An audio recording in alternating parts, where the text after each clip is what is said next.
they have to move to the hub of racing, Charlotte, North Carolina, to get a leg up. Let's not talk about the money and let's not talk about the luck. Those things are a given. But if you want to be in the limelight, if you want to be noticed by your superiors, if you will, you got to go where the corporate headquarters is. And to some degree, that would be Charlotte, North Carolina. Let's go now to Freddie Clark as he takes us through this report at the pits at RIR. You know, to make it at Southside Speedway, you just need a little money, enough money to get a car together and make it out there every Friday night. Well, if you want to make it here to the asphalt at Richmond International Raceway or any of the NASCAR Tour tracks, well, you've got to make the road out of Richmond, the road to Charlotte, as we found with many of our drivers.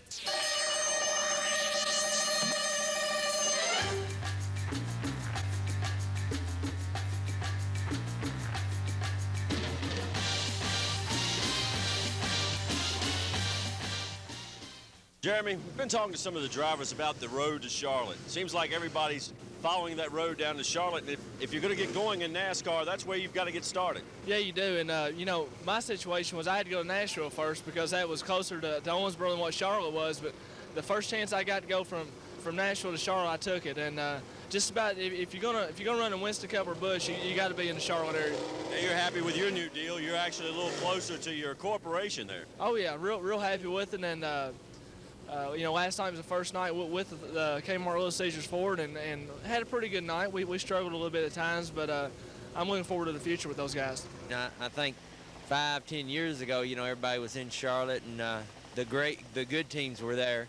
But I think you got to look at also the fact Richard Childress Racing in Winston Cup is up in Welcome, which is not Charlotte, and Bobby Labonte Racing, which I drove for 3 years, is not in Charlotte. So Morgan McClure, Wood Brothers, on and on. But yeah, Charlotte is kind of the hotbed, but it's kind of got crowded down there. So I don't know if now people are kind of looking to kind of branch out from there. But you know, it's a pretty neat town, got a great racetrack, and to win at Charlotte's a pretty neat deal because most of the people are from there.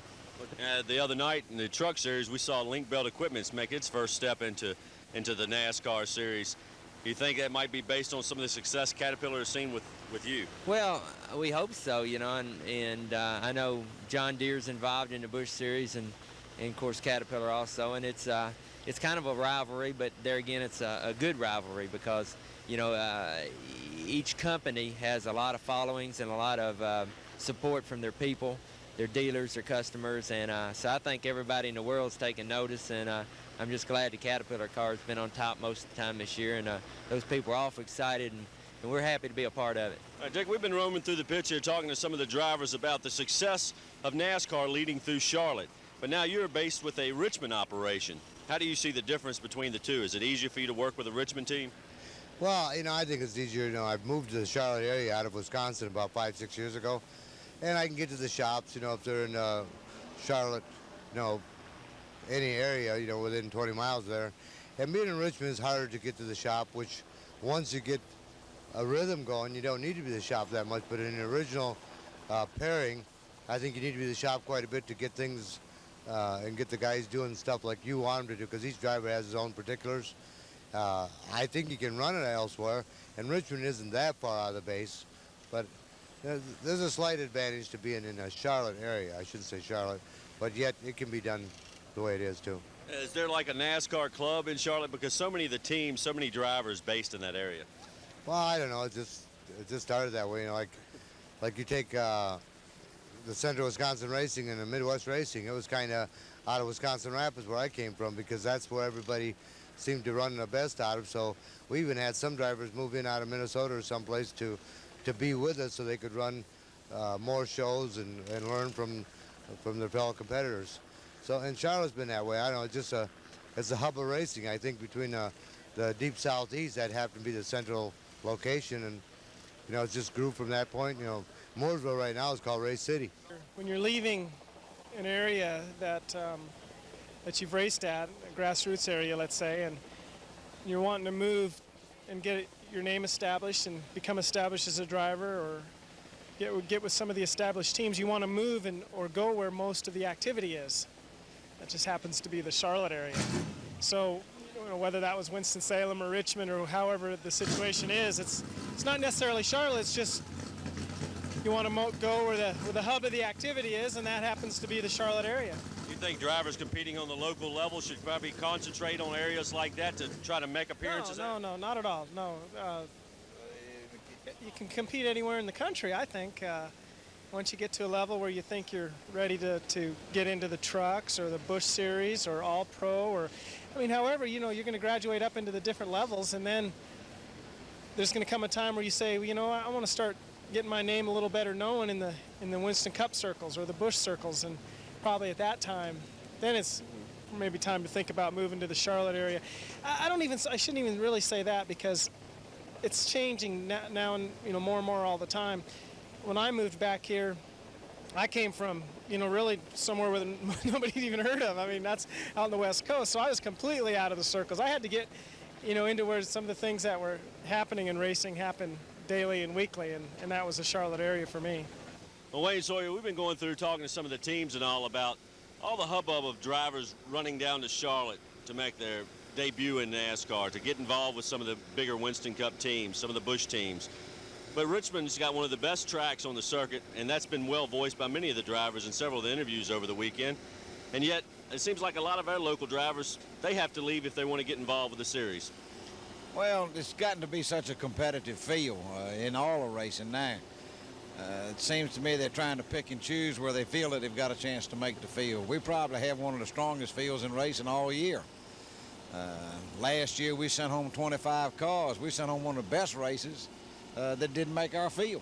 One of the three brothers that have made the move into NASCAR racing, Kenny, we've been talking to some of the drivers that have taken the move from their hometown, their local racing circuit, down to the Charlotte area where all the teams are based. That seems to be the agenda, but are we going to see that change over the years as we see tracks spreading out throughout the country?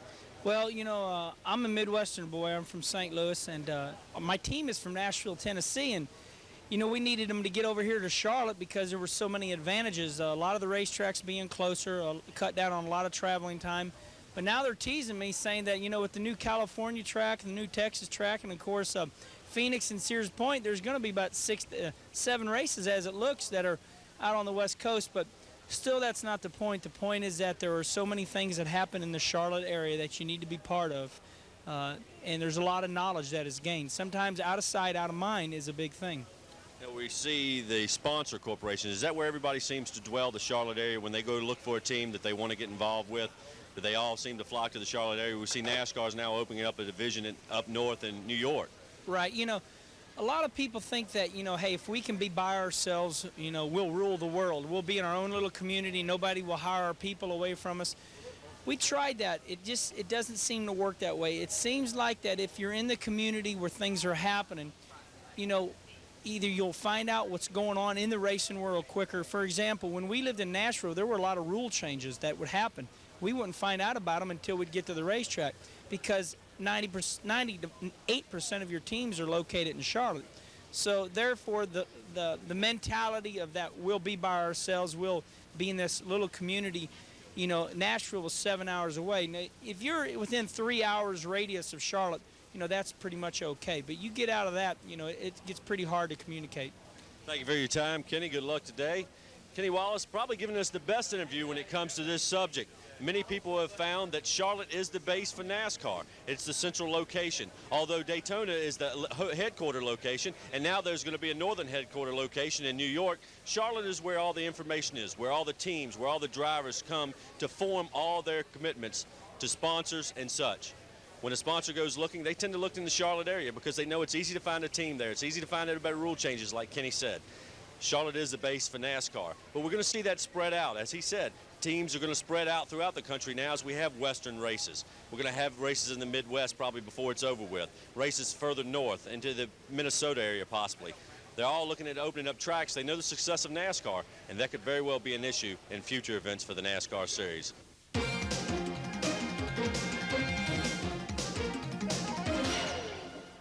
You know, a week ago, our last segment kind of got cut off. It was Brett Hamilton talking about Mark Potter. And Mark, we were having a little fun going through the modified drivers, and you got some bad ratings by the first couple, but the man who knows more about modifieds than anyone, Brett Hamilton, he gave you a good rating, but unfortunately they got cut off before everybody could hear it. The way he ran the show, I think, was probably about an 8. He's had some other commitments here lately trying to get his new job squared away, but I think he's done a pretty good job overall. I tell you what, when you have 50-some drivers, you're obviously not going to make all of them happy. We try to do our best with the Mid-Atlantic Modified Tour, and yeah, I mean, I hate to say it, but there's a couple people that are going to be unsatisfied. Last Friday night at Southside, we had 27 cars. My buddy Ivan Alzura goes around and interviews 3 of them. I got 2 bad comments and 1 good comment. But the comments that we got from Brett Hamilton, we appreciate very much. And we don't have a problem that Ronnie Davis and Jason White are unhappy with us. I mean, that's a fact of life. Like I said, you can't make them all happy. But I want to address a couple of the problems that they do have with us. From what I understand, I wasn't able to see the show. They were talking about the point fund and also the purse. Nobody has said that with the purse was originally $3,230. And now it's $3,585. We've raised the purse $355, and the point fund, they'll get more through the top 20 than they ever have. Plus we have more races, and a lot of the drivers are having a lot more fun than they've ever had before. Well, Mark, let me say, as a promoter myself, there's only one guy that leaves the track happy every night, and that's the guy that wins. And then you got 30 or so other ones that are unhappy. And also, these are not full-time jobs for us. If we charge their drivers more, if we charge you $25 to come in the back gate, they could afford to pay Mark and I money so that we could do it all week long, take care of you guys. Well, and that's over and above what the racetrack charges. I mean, right, the racetrack right. gets the pit fee, and that's the thing. I mean, we charge a $25 entry fee to be able to race with us. The drivers have paid $20 all along until they came and ran for us. We figured we needed to raise the entry fee another $5 to be able to afford to pay the officials. It's still not enough. It takes 30 cars just to be able to afford to pay the officials, and that's 30 cars starting. That doesn't count, That's just for one day, might I say. We're paying them for one day. And also, Mark's working with the MRN. Well, if you had the opportunity to make a step up, I know I would. So why not Mark? And we do have full-time jobs that we have to take care of as well, folks. So remember that when you start thinking about Mark or I as promoters of their series, NASCAR or the Mid-Atlantic Modified Tour. We have full-time jobs. We can't think about you all day long. We do love you, though. We're going to go to commercial. We'll be right back with more action from Richmond.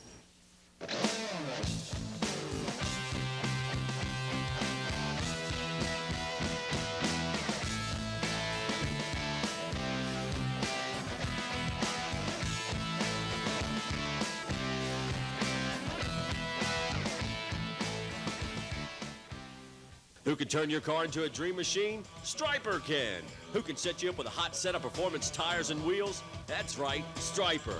Where do auto dealers, drag racers, bikers, and Saturday night cruisers go to make their rides stand above the rest? To Striper John's, that's where. Friendly staff, quality work, great prices, and guaranteed satisfaction. It's all at Striper John's Custom Car Headquarters, Midlothian Turnpike, just down from our friends at the State Police Headquarters.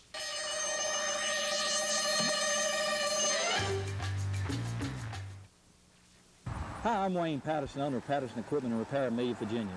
We can customize any of your equipment needs to meet your budget and exceed your expectations. Patterson Equipment Repair is your local authorized long tractor dealer and Heston Claus hay equipment dealer of Virginia.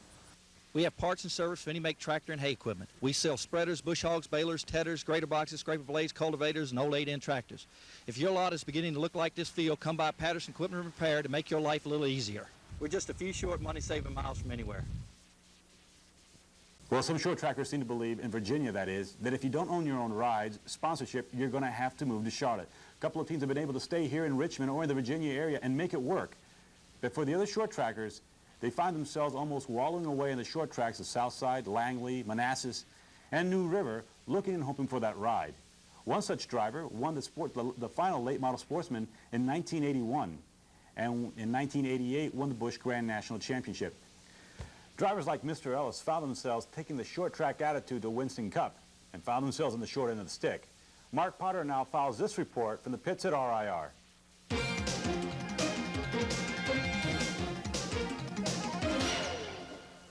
Welcome back. We're here at the Richmond International Raceway talking to some of the current Busch Series drivers and asking them about the pressures of living in Virginia versus living in North Carolina. With me right now, currently 5th in the Busch Series point standings, Curtis Markham, driver of the Huber Hensley Pontiac. Curtis, you've lived in Fredericksburg, the team based out of Ridgeway, Virginia. You've moved to Ridgeway, Virginia. But as a driver, moving out of the late model stock car ranks, is there a pressure that a driver would feel that has had the success that you have to turn around and move to Carolina? Well, Carolina is, if you want to go Busch racing or Winston Cup racing, that's where most of the teams are. So, you know, it's sometime in your life you have to determine how much you really want to do this type of race, and if you do, then you need to move to that area. Unless you have a team around the Richmond area or in Virginia somewhere, you know, there is a couple of teams out of the Richmond area. As you said, I live in Ridgeway there, where the Hensley Racing team is. But most of them are in North Carolina. So if you really want to dedicate yourself to the racing, yeah, I'd say North Carolina is the place to be. How important is it as a driver of a team such as the Hensleys or any of these other Busch Series teams, how important is it for a driver to live close to the team? I think it's real important. Communication is a big thing on a team, and teamwork. And if the driver can come by the race shop and so we can discuss different things that might have happened the week before or what we expect to happen in the weeks coming up, it can only help. Coleman Rice, he is the car owner for Eddie Johnson in his Busch Series debut here at the Richmond International Raceway. Coleman, we've been walking around the pit area this morning asking drivers, and of course now you a car owner, the pressures of owning a Busch team in Virginia related to Carolina. In your aspect, the pressures of obtaining a sponsorship based out of Virginia. Is it harder for you as an owner, or do you feel it's harder for you as an owner, to get a sponsor when you're based out of Virginia compared to maybe, say, a Charlotte, North Carolina? Not really. That hasn't ever come up. It's just that I guess racing isn't quite as big in Virginia as it is in Carolina, so a lot of people don't know about it. So we have to go through a lot more details explaining what it is, all of the coverage they get, the radio, the TV, the newspaper, all this. And you folks, things that you can do good for us, so we appreciate that. The biggest part is no matter who they are, everything I've heard is getting a sponsor. That's the hardest part of racing. And I've heard that from virtually every team. Well, moving off up to the obtaining sponsorship side to this is your first Busch Series race with Eddie Johnson really here at Richmond International Raceway. Explain to us the emotions you're feeling this morning on race day. Well, actually, this is our second race. We made the race last fall. Sorry about that. That's right. I totally forgot about that, Coleman. He's my historian as well. You know, race day, what is, as a car owner, what kind of emotions are running through you on race day? I can tell you the emotions are kind of settled down right now, although we're very excited about being in the race. But up until qualifying ends, that's when the emotion occurs. Just sitting there watching the board with the leaders coming in and the qualifying times coming in, you're just on edge the entire time, especially if you're close like we are and don't do this for a living like these other fellows do. It's a real accomplishment when someone in our situation can make the race. It's incredible. At the time from the pole to the 36th position is only about 0.3 of a second. Explain to me how the team reacted when you found out that second round qualifying was canceled and you guys were definitely in the field. Well, we weren't too bad. We had planned to stand on our time in any case, but we were very, very happy that they canceled it and set the field there. There's no doubt there was a lot of relief there. We're with Elliott Sandler, driver of the new WCW number 29 in the Busch Series. And Elliott, you're out of Emporia, Virginia. Basically what we're doing today, we're walking through the pit area trying to get the opinions of the drivers based out of Virginia. If you're feeling any pressure living in Virginia compared to living in Carolina, is it easier to get a ride if you live in Carolina? I think so, because I think you're around the action more, and I think if you stay around the shops and go visit and you're just there and like, hey, you know, they decide all of a sudden they want to go test with you. You don't have to drive down 4 hours to get to Charlotte. You can just go 10 minutes to the track, and that's why I've moved to Charlotte. I just moved in the last month, and I think things have gone a little bit easier since then, and it's a quicker pace of things. If you want something to happen, you don't have to wait a day or two to get it. It happens that day.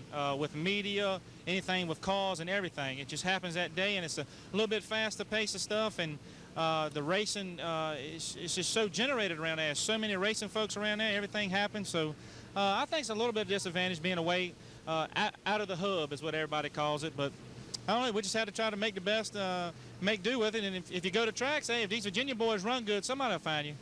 Well, years ago, I didn't think it was very important, obviously, because we stayed in Chesapeake. But once you get down in the hub of it, as you say, in the Charlotte, Greensboro area, it just cuts your travel time down so much. It's not that you can't race in the Outer Banks, so to speak, but it just cuts your travel time down. The ability to get good help and get good people is much easier when you're down in that area. It's just a lot of little things. It's nothing real major, but just a lot of little things, and they add up. Is it easier to get noticed living in the hub? Probably so. You know, a lot of race fans live in North Carolina. There's also a lot of race fans in Virginia, but I mean, when we go to malls and we go to places like that in Greensboro or even in Charlotte, I mean, well, you know, you're recognized there, where maybe in the you know, in Virginia or West Virginia or places like that, you're not as well recognized. So, yeah, I think it helps, but it's not the end of the world if you have to do it somewhere else. Well, I don't really know. I can tell you this, Morgan, not Morgan, well, the Morgan McClure team with Sterling Marlin, they sure are winning all the big races, and they're not in North Carolina. Junie Donlavey and his team are doing real well. Hermie Sadler, he's been qualifying good and had some bad breaks in the racing, and I don't really see where, you know, at times it might be an advantage, and times it might be a disadvantage if you can live in Virginia and have a good crew together. It keeps them there instead of being in North Carolina where they can jump around from team to team and ask for more money. Would it make it easier for you as a driver to get a ride with a bigger team in Carolina? Well, I guess I'd be lying if I sat here and said I thought that it wouldn't, because, you know, I guess maybe it would, but I'm a Virginia boy. I'm born and raised here, and it's where I'm going to stay. And maybe that's my loss. Maybe it's somebody else's gain. I don't know. But, you know, we're proud to be here. We're doing the best we can. So Eddie Johnson basically says the same thing that everybody else does here in the pit area today. Yeah, it is important to live in Carolina. Eddie Johnson says, I'm going to stay a Virginian. Once a Virginian, always a Virginian. One thing's for certain. We have a lot of talent down in the garage area here today, and they all know how to put one of these race cars around this track, and that's why they're here today. Well, it seems that NASCAR has come to an understanding about staying close to the limelight. When it comes to advertising and marketing, they're opening up an office in Manhattan, staying close to the heartbeat, if you will, of advertising and marketing companies, and help expand the horizons of NASCAR. Now, Dave C. joins us in from RIR Pits in the Winston Cup Garage for this report on the issue of should teams move out of Richmond or just anywhere outside of North Carolina into the hub of racing, Charlotte, North Carolina, to expand their careers. We're here with Junie Donlavey, the owner of the Heilig Myers Ford Thunderbird, number 90, driven by Dick Trickle. Junie, and there's been a theory in the past that if you don't live in the Charlotte hub of racing, that you can't be successful. What's been your view and keeping the team in Richmond? No, we've got as good a pit people right here in Richmond as you've got anywhere in this country. It's a lot of young people here that would make some of the best team members and pit crew members that you've ever had with the team. So you don't have to go to Charlotte. You can start your team, say like in an area like Richmond, and there's always good help there. All they need is a little training, and you can get the job done. I mean, we've got boys from Richmond. We got a driver from Wisconsin, and he's doing a pretty good job. Now, do you feel like that sometimes I know that when you were looking for a crew chief, that everybody kept saying that it was going to be hard for you to find a crew chief because it would be hard to get him to move to Richmond. It doesn't look like you've had a hard time. You got Bob Johnson back. Yeah, Bob does what we really need him to do, and that's work on the car at the racetrack. We got good people at the shop, and they prepare a car very well. And when Bob gets a hold of it, he comes up one day a week, and he and the team go over it, set up the right springs and shocks in it. They think that'll work. And then when they get to the racetrack, Dick Trickle takes over. And I think it's definitely the norm. I think it's the norm because a lot of racing tradition comes from Virginia, North Carolina area. A lot of Winston Cup and Busch teams have been founded and started and are operating in the Charlotte area or in the Greensboro, you know, all that area there in North Carolina. That does put some pressure in the move. I think you can be successful not being there, but, you know, if you're going to be a hands-on driver every day, if you're going to own a race team Or if the person that owns the race team feels like you do need to be there every day, then of course the team, wherever it's located at, that might be where you have to move. Well, that's all the time we have for you for this issue. Join us next week as Southside Speedway Illustrated expands its horizons as we head on down to the Outlaw Track with Jerry Reed in Kenly, North Carolina, as we show you action from Southern National Speedway. So until next week, so long for myself, Freddie Clark, Dave C., Mark Potter, and Jerry Reed. Until next week, so long, everybody.